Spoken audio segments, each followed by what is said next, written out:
quem não sabe, eu acho, até queria falar, porque eu acho importante a sua colocação na busca pelos direitos. Essa normativa, essa carta circular do Banco Central, começou com um processo nosso do Klaus. O Klaus, muito enfurecido porque foi negado o direito dele ao uso do nome social no cartão, nos procurou. Isso foi em 2016, Klaus? Foi em 2016. E isso fundamentou uma série de questionamentos na defensoria que a gente fez ao Banco Central. Fizemos algumas reuniões com o Banco Central, denunciamos a instituição bancária na Secretaria de Justiça pela Lei 10.948. Enfim, aí uma das coisas que foi fruto dessas diversas intervenções que a gente fez junto ao Banco Central foi a edição para todo mundo de uma carta circular que agora determina que os bancos usem o nome social nos cartões bancários. Então, foi por conta dessa insurgência do Klaus, esse não conformismo com a situação como está, que nos acessou, que nos procurou e que, enfim, que isso aconteceu. E agora é uma coisa que serve para todo mundo, não é só para ele, né? Foi regulamentado para todos e todas. Então, parabéns para você, cara. André do Nascimento. Ah, você de novo, né? Ela convidou, então... Né? Pois não? O nome? Desculpa? Júlio do CRES. Deixa eu... André, fala de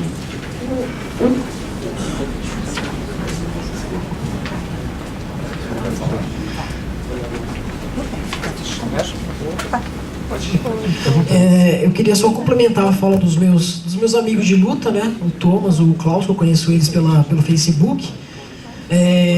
Uma coisa que está faltando nesse meio, que seria uma equipe multidisciplinar, né? Médicos, advogados, coisa e tal, são pessoas do nosso meio inseridas nessas profissões, né? Eu, como futuro psicólogo, eu quero ajudar pessoas como nós nesse processo, igual o Klaus falou, né? Não é só uma coisa íntima nossa, é em relação ao mundo, né? Ao meio que a gente vive. Não vejo advogados, psicólogos, endocrinologistas nesse meio, né? Quem melhor do que nós para dizer o que nós precisamos, né? São os nossos corpos. Isso que o Klaus falou me fez refletir. Realmente, lá no CRT é uma coisa muito engessada, né? Cada um tem o seu corpo, né? Peso, altura, tudo que você falou. E eu não tinha pensado nisso. Falei, é verdade, né? Por que é uma coisa engessada? O tratamento é igual para todo mundo. Você não vê que é uma coisa única, subjetiva. Que é o que eu tenho aprendido na psicologia. Cada um é cada um. E parece que engessam a gente tudo num quadradinho. Você é um homem trans, você é uma mulher trans, então você vai ser tratado assim, você vai ser tratado assim, ponto final. E não é assim. Igual você falou da questão do resultado, né? Eu não estou vendo muito resultado no meu corpo. Eu já fui reclamar, falei, não tem como mudar o hormônio? Não, porque a gente só fornece esse. Se você quiser, vai procurar lá fora. E é o que tem acontecido, né? Vocês que acompanham nas redes sociais, a quantidade de médicos se aproveitando do nosso desespero para fazer cirurgias por fora, né? Porque por causa da exigência do laudo psicológico, para provar que nós somos nós, né? Quer dizer, que para mexer no meu corpo eu tenho que ter autorização, mas quando uma mulher quer colocar silicone no peito, no bumbum, ou mexer alguma parte do corpo, eles não precisam. Mas nós, como somos considerados doentes mentais, né? Conforme o DSM-5, nós precisamos de autorização de alguém de fora para dizer o que nós podemos fazer no nosso corpo. Eu acho isso muito errado. E cadê as oportunidades para nós no mercado de trabalho? É sempre empregos subalternos, como eu falei, né? Você vai ser sempre aquele que ninguém vai estar olhando, operador de telemarketing, ou os que têm condições financeiras, como eu conheço, que já conseguem, né? No caso do Tami, por exemplo, eu li o livro do Tami, e para mim foi tudo fácil, eu não sei onde foi que ele lutou. Porque tem grana para isso, né? Para mudar o nome, para fazer cirurgia, para ficar bonitão, e os que não conseguem. E aí no desespero vai e compra hormônio por fora, né, de forma clandestina, hormônios falsificados, né, como eu falei, teve um amigo meu que aplicou nele mesmo, ele teve gangrena, que fala, né, foi parar no hospital, e muitos outros que morrem e ninguém fica sabendo, né, e o suicídio também, que é muito grande, e não tem estatística sobre isso, porque ninguém diz, porque para eles nós somos marginais, né, quanto menos melhor. Então eu acho que tem que ver isso daí também, porque é fácil colocar pessoas cisgêneras falando de nós, para nós, sabe? Isso é incabível. Então acho que devia dar oportunidade para a gente no mercado de trabalho, nesses empregos, como do advogado, psicólogo, endocrinologista, toda essa equipe multidisciplinar, com pessoas como nós inseridas nesse meio, entendeu? É isso que eu peço, para ter oportunidade, porque nós somos capazes disso, né? Eu já tentei prestar concurso público, tudo, mas você sempre vê o quê? Muita gente foge da escola por causa do preconceito, foge do trabalho por causa do preconceito. Foi o meu caso que aconteceu nas últimas empresas que eu trabalhei. Fui mandado embora porque eu não aceitava o preconceito, então você não serve, você cai fora, entendeu? Então tem que ver tudo isso, a história de vida da pessoa, como ela é inserida na sociedade e por que ela nunca chega naquele patamar. E é o que muitos querem, que nós não cheguemos nesse patamar. Que a gente fique lá encoberto, quietinho. É bom que vocês fiquem quietinhos, né? Continuem sendo oprimidos. É isso daí. Vai explicar? Só fazer um complemento também, gente. Às vezes é tanta coisa a gente até esquece. Tem uma máquina no CRT para fazer depilação a laser das meninas, que acredito que essa máquina tem mais de 4 anos que está quebrada. Ninguém nem sabe que existe essa máquina lá. Outra coisa também, voltando agora à questão médica. Eu sou um homem trans e eu tenho um útero. Se eu quiser, eu posso gerar um filho meu. Como que ficam as políticas públicas para mim se eu quiser gerar um filho meu? Que médico que me atende? Aonde que eu vou? Depois de eu mudar meu nome, como é que o SUS vai lidar comigo? Alguém será que pensa nisso? Porque é um direito meu. É o meu corpo, é o meu útero, o filho vai nascer de mim. Então, eu não vejo ninguém falando nisso.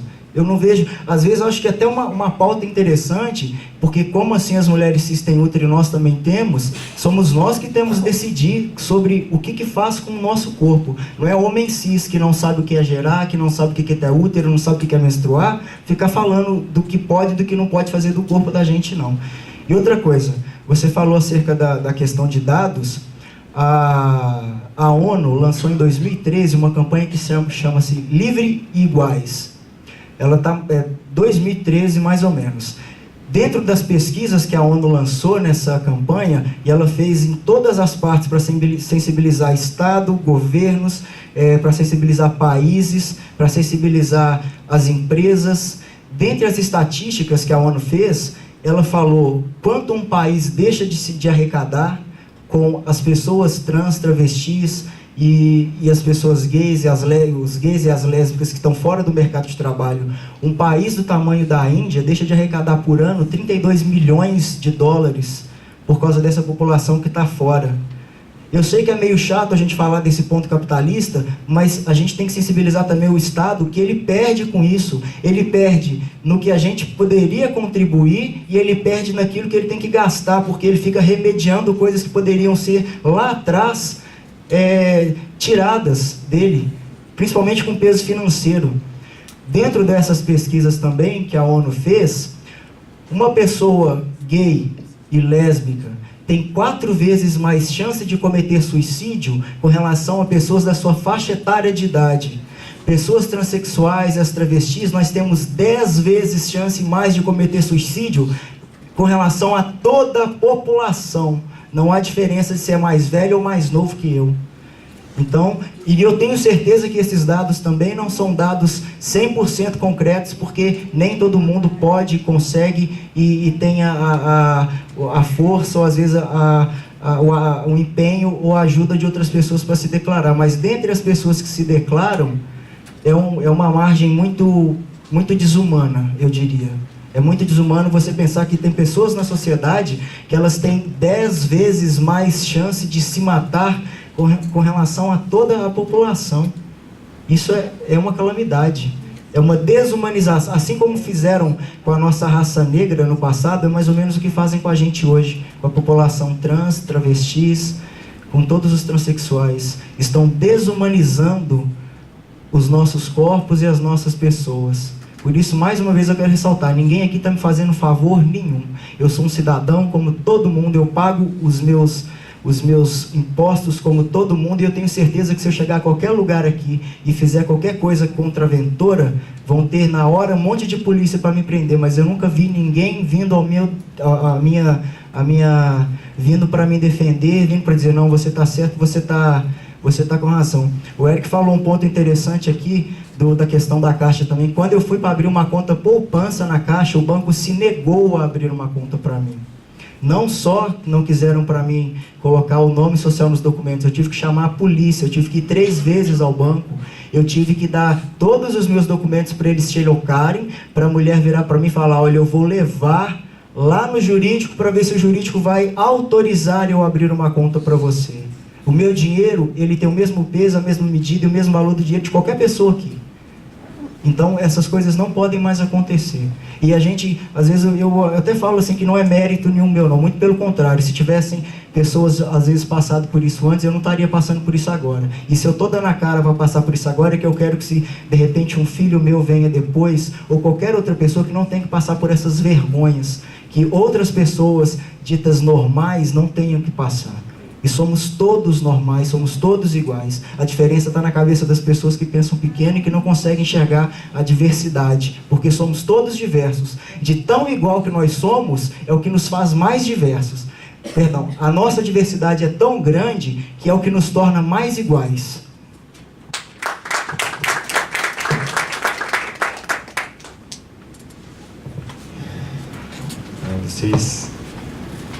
Vocês são exemplos, Klaus, porque o que a gente mais vê nos atendimentos que a gente faz, vocês são uma minoria dentro da minoria, né? São as pessoas que conseguem se encorajar para falar, para lutar, para entrar numa caixa econômica, ter o direito de acesso negado à abertura da caixa e não deixar por isso mesmo, porque a maior parte das pessoas sai da escola, não consegue abrir banco, não abre conta e fica invisível, né?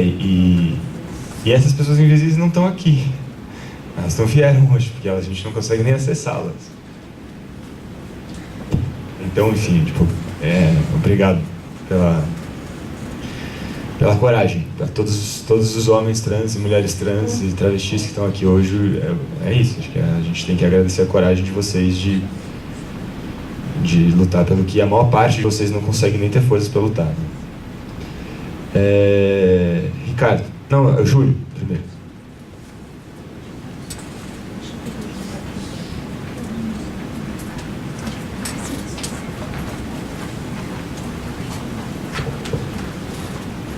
Boa noite. Primeiro, parabenizar os companheiros e companheiras que me antecederam, né, pela brilhante fala. Eu estou aqui representando o Conselho Regional de Serviço Social. Né? O CRES São Paulo, ao longo de seu movimento histórico, o conjunto Cefes-Cres vem pautando de forma aguerrida o debate dos direitos humanos. E mais do que isso, um compromisso direto com a população LGBT e com o movimento LGBT. Cabe aqui dizer, né, que em 2008 nós somos o primeiro conselho de profissão a fazer uma campanha chamada O Amor Fala Todas as Línguas, né, contra todo o preconceito de orientação e identidade de gênero. Quero aqui reforçar que no ano de 2006 nós fizemos uma resolução que veda qualquer tipo de preconceito na atuação e no atendimento profissional dos e das assistentes sociais para com a população LGBT. Reforço também que em 2011 fizemos a resolução 615, que vai tratar de forma objetiva da inscrição dos e das assistentes sociais trans com o nome social. E que, neste ano de 2018, acabamos de aprovar a nível nacional a resolução 845 de 2018, que vai falar como que o assistente social tem que atuar no âmbito do processo transexualizador do SUS. E aí, por que nós estamos aqui enquanto Comissão Ampliada de Ética e Direitos Humanos? Primeiro, para dar caldo, para reforçar a luta histórica do movimento LGBT, em especial do movimento trans. E dizer que quem começou essa luta não está mais entre nós, que é a companheira Mary Lúcia Mesquita, né, que infelizmente veio a sofrer suicídio, que a gente sabe que o suicídio é uma questão concreta da opressão posta por essa sociedade capitalista, mas foi uma grande assistente social dentro do conjunto Cefes-Cres, que muito travou as lutas, principalmente na ANTRA. Ela foi assistente social, inclusive, da Associação Nacional das Travestis. Então, nós estamos aqui, primeiro, reforçando nosso compromisso pela liberdade como valor ético central, entendendo a liberdade, inclusive, da escolha do sujeito sobre o seu corpo. E da luta, e para reforçar as lutas da despatologização dentro dos catálogos internacionais de doença, entendendo que a transexualidade não é doença. Assim como o amor fala todas as línguas, o direito do sujeito sobre o seu corpo tem que ser garantido de forma pública, laica, estatal e de qualidade. E nesse sentido, no reforço e no compromisso com as lutas históricas que estamos aqui. E estaremos em todos os outros espaços, reforçando as nossas lutas, reforçando o nosso compromisso para com o movimento LGBT, assim como o movimento trans, os homens trans e as mulheres trans. Como estivemos no primeiro EBRAT, estaremos em vários espaços, compondo a discussão e fortalecendo sempre a fala do movimento, entendendo que dentro do segmento LGBT, o segmento trans é o que mais sofre das opressões postas pela transfobia.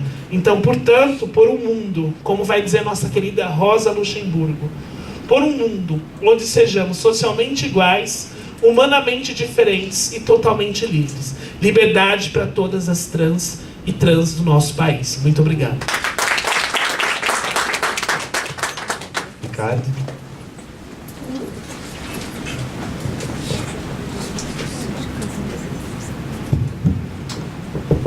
Olá, eu sou o Ricardo, eu sou de um dos serviços bem criticados aqui do CRT e estou falando para abrir um diálogo aqui, sendo que algumas das questões eu queria também fazer um brevíssimo histórico para a gente não se alongar muito sobre o que tem sido esse serviço do CRT que tem se modificado ao longo desses anos. A gente abriu esse ambulatório em 2009 por um apelo do secretário de saúde da época, o Dr. Barradas, que leu um artigo do Drauzio Varela e ficou muito sensibilizado em que o Drauzio fazia um percurso identificando qual seria a trajetória que uma pessoa travesti faz em média no Brasil, como é que funciona, e mostrando o longo processo de exclusão de uma pessoa travesti que vai sendo excluído de todas as instituições, que vai sendo excluída de todas as instituições e chega até o Serviço Único de Saúde, em que os próprios SUS reproduz ainda violentos movimentos de exclusão das pessoas. Bom, aí ele propôs para que a gente abrisse uma porta de atenção e perguntou para a nossa diretora, Maria Clara Giana, coordenadora do Programa Estadual de DST/AIDS, se nós não poderíamos abrir uma porta de atenção às pessoas trans, travestis, para São Paulo, que não havia essa porta nesse momento. Bom, então, aqui eu já começo a explicar por que abrimos um ambulatório para travestis e transexuais dentro do Programa Estadual de DST/AIDS, porque foi o Programa Estadual de DST/AIDS que foi demandado, e porque provavelmente, naquela ocasião, em 2009, muito dificilmente abriria-se qualquer outra porta dentro do SUS. Qualquer outra porta em uma unidade básica de saúde, qualquer outro equipamento de saúde não teria a menor possibilidade de uma aceitação de atender a complexidade de se minimamente capacitar recurso humano para atender essa população. Os programas de AIDS, eles estavam um pouquinho mais preparados, porque a população que mais se afeta no início da epidemia é a população travesti, dentre outras. Então os programas de AIDS, eles tinham um pouco mais, digamos, de expertise e delicadeza para lidar com essa população. Dos males, me parece que foi o menor. Nós fizemos um percurso complexo. Nós procuramos diferentes áreas de saúde e não saúde com quem dialogar. Abrimos um diálogo com o Hospital das Clínicas, que era o único lugar que recebia pessoas trans para fins cirúrgicos, único e exclusivamente para fins cirúrgicos. Descobrimos um ambulatório em São José do Rio Preto, em que um infectologista abria um atendimento a pessoas trans às 17 horas, num CTA, num Centro de Testagem e Acolhimento para HIV, e abria às 17 horas um atendimento para pessoas trans. E ele, de próprio punho, ele cria uma rede de atenção a pessoas trans e coloca à disposição dessas pessoas. E fomos escutar principalmente as meninas trans que faziam parte, que eram só meninas trans, não tinha transmasculinidades. E muito, mas muito me chamou a atenção os depoimentos, sendo que um deles, uma das meninas trans dizia assim: sabe por que a gente gosta desse médico? Porque ele toca o corpo da gente quando ele nos consulta.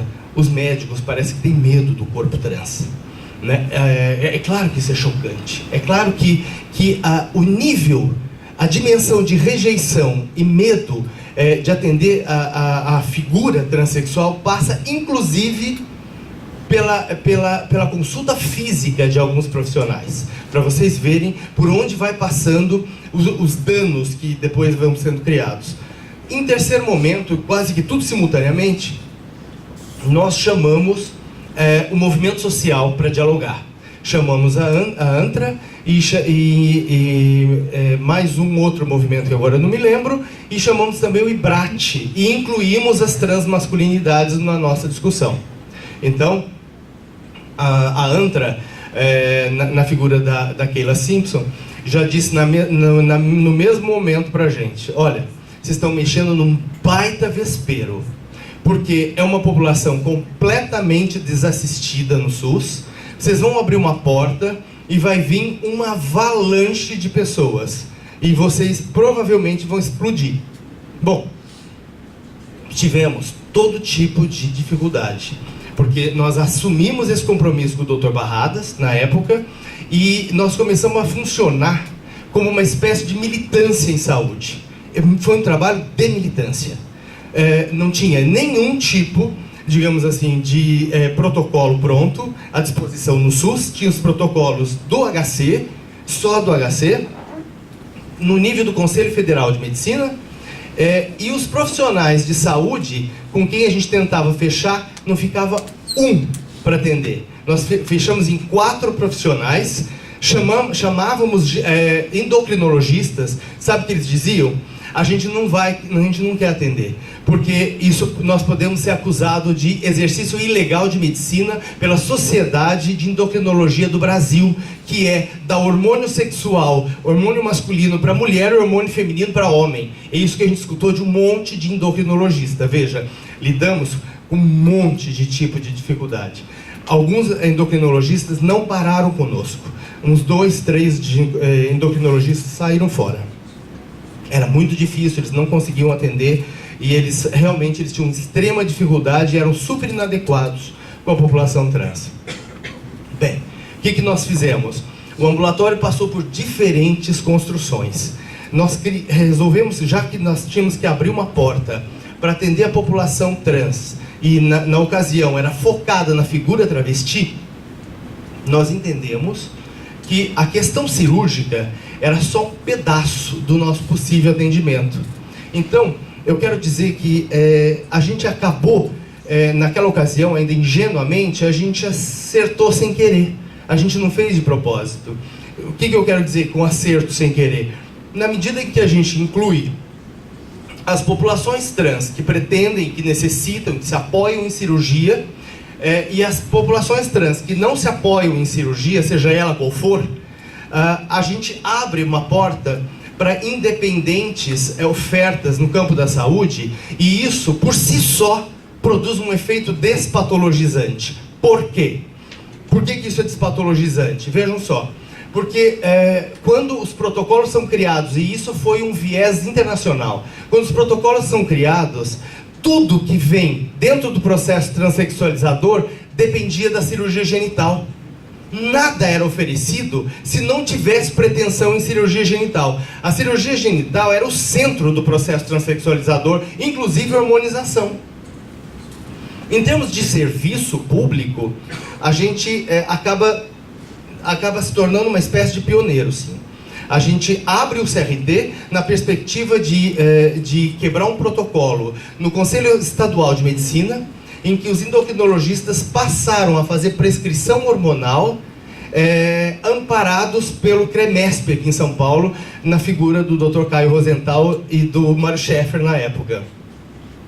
Então, conseguimos prescrever hormonioterapia para pessoas independentemente de pretensão cirúrgica E isso foi uma novidade para o estado de São Paulo e me parece que para o Brasil, porque o que havia, por exemplo, no Hospital de Clínicas de Porto Alegre, é a mesma coisa. E também no Rio de Janeiro, que fazia cirurgia já, muito poucas, era a mesma questão.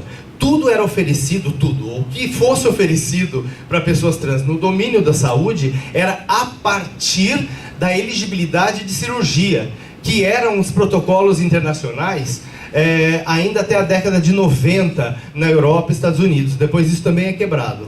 Bem, a gente modificou várias vezes nosso processo de trabalho e mudamos várias vezes de profissionais. Diferente dos hospitais de escola, a gente não trabalha com voluntário, a gente trabalha com funcionários que lá estão. E nós não temos mobilidade funcional. O Estado não tem isso, nós não temos de onde tirar e como reciclar, digamos assim, circular profissionais. Bem, isso é uma dificuldade, isso é uma limitação. Então, caminhamos dentro do CRT, fazendo alterações.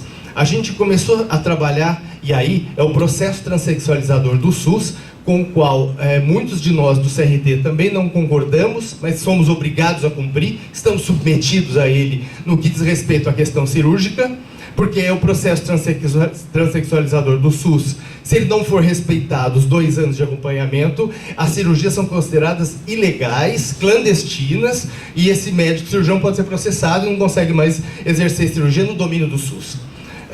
E talvez ele possa ter outros problemas muito graves, como a gente já teve no interior de São Paulo, que também está completamente desassistido.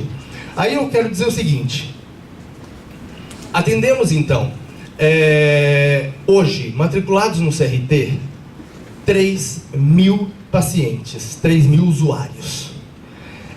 No último ano, para saber em termos de usuários ativos, ou seja, que passou em alguma consulta para alguma finalidade, nós temos 2.000 pessoas. 2.000 pessoas. Num banco de quase 3.000.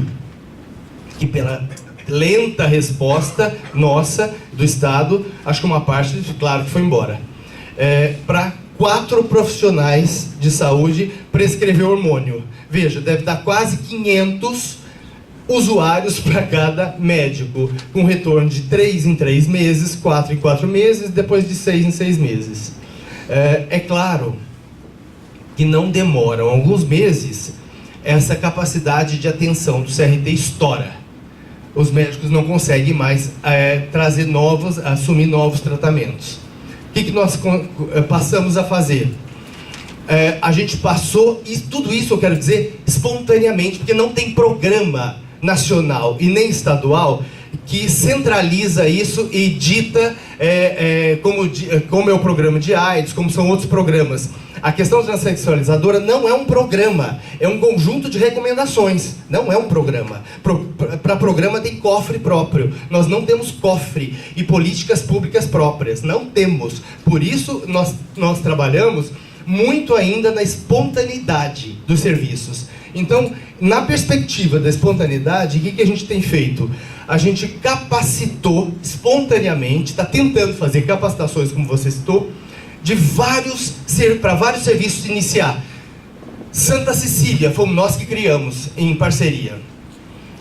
O serviço de Guarulhos, que atende Guarulhos e o Alto Tietê, que é um serviço que está bem estruturado. Fomos lá na secretaria e ajudamos a criar. Ajudamos em parceria a criar o serviço Unifesp, um núcleo de atenção a pessoas trans da Unifesp, e criamos, depois de 25 reuniões, no Hospital Mário Covas, 25 reuniões mais ou menos,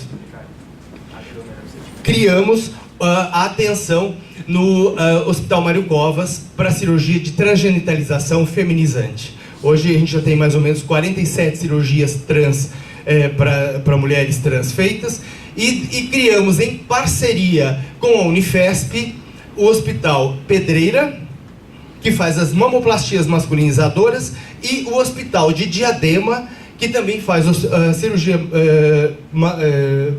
mamoplastia masculinizadora, e a única referência no estado de São Paulo que a gente consegue, com cirurgião plástico, para fazer avaliação de processos de siliconoma industrial em mulheres trans que precisam muitas vezes rever a questão do silicone industrial, com possível retirada. Não existe outros lugares que fazem, a não ser o Hospital de Diadema. Bem, parece até que é uma série de atividades, mas a gente, sem dúvida, eu quero dizer que a gente não consegue controlar tudo que acontece nos profissionais quando fecham suas portas e vão atender alguém, né? Eu também queria lembrar, Eric, não tem máquina nenhuma no CRT de laser que está quebrado. O CRT nunca teve máquina de laser.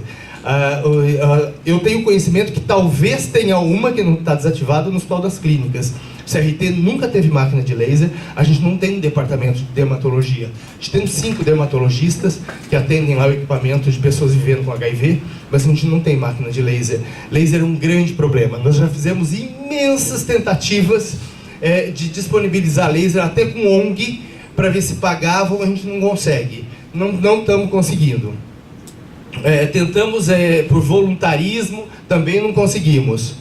Acho que a questão que a colega Ana levantou, né, é muito séria, porque existem cirurgias que nem precisariam de usar a epilação a laser. Dependendo da cirurgia, que uma técnica que faz inversão de escroto, por exemplo, não precisaria de fazer essa inversão. Quer dizer, sem dúvida que eu acho que o movimento trans precisa realmente exigir da gente e de todo equipamento de saúde quais são as técnicas que estão sendo usadas, para saber se são as melhores técnicas cirúrgicas a serem usadas. As pessoas têm direito de saber o que elas vão fazer. O que eu quero dizer, assim, a gente não está pronto como serviço. Eu acho que a gente já modificou várias vezes, nós mudamos o processo de trabalho, a gente não faz mais psicoterapia naquela perspectiva de psicoterapia forçada para pessoas trans. A gente faz um acompanhamento conforme obriga o próprio protocolo, mas esse acompanhamento pode ser avaliações esporádicas de tempos em tempos. Então a gente tem que fazer isso, porque nós temos que cumprir um protocolo,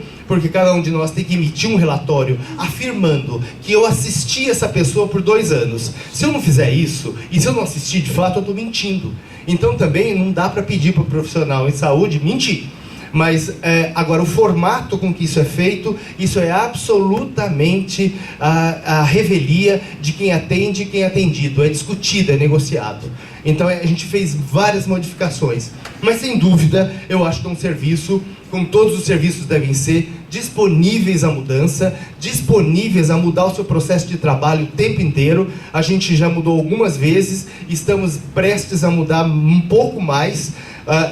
Eu não sou nem um pouco feliz com o modelo de trabalho que não, de fato não ajuda uma pessoa trans se tornar, as que não são, autônomas de fato, com sua escolha de processo de cirurgia. Muitas pessoas pedem cirurgia ou pedem isso, mas não têm a menor noção, às vezes, do que implica isso na vida delas. Eu acho que a gente precisa mudar o processo de trabalho e a gente tem que se aproximar um pouco mais do debate mundial e do que as chamadas famosas clínicas de gênero estão fazendo pelo mundo.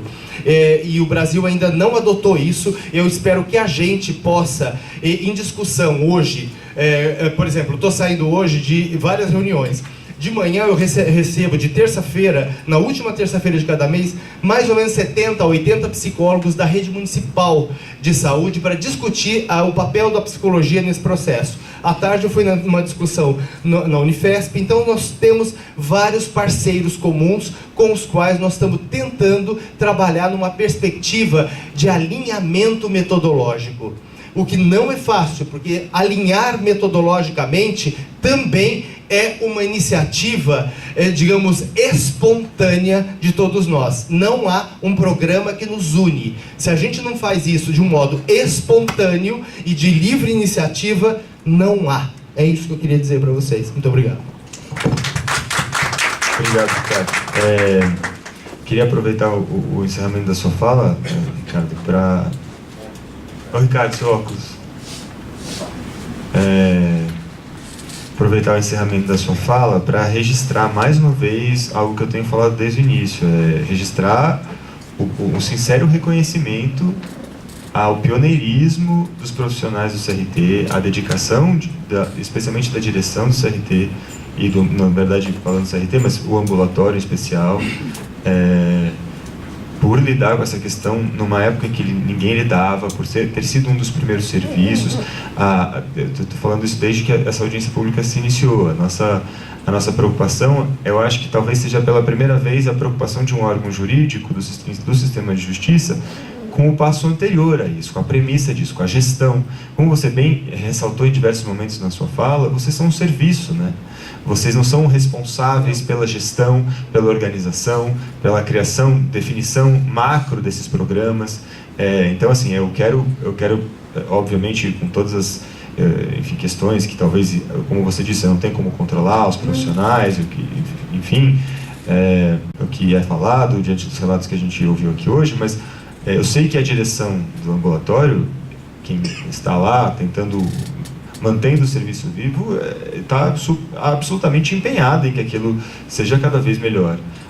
Que vocês, eu não tenho dúvida, que partilham das mesmas angústias que a gente sobre a quantidade de pessoas atendidas, a qualidade do serviço prestado, eu não tenho dúvida disso. Eu acho que talvez o que a gente esteja fazendo aqui hoje seja, de uma primeira vez, pensar o momento anterior disso, que a gente precisa resolver a responsabilidade com a gestão, a definição de um programa, enfim, alguma coisa que anteceda para que o serviço possa funcionar de uma forma cada vez melhor.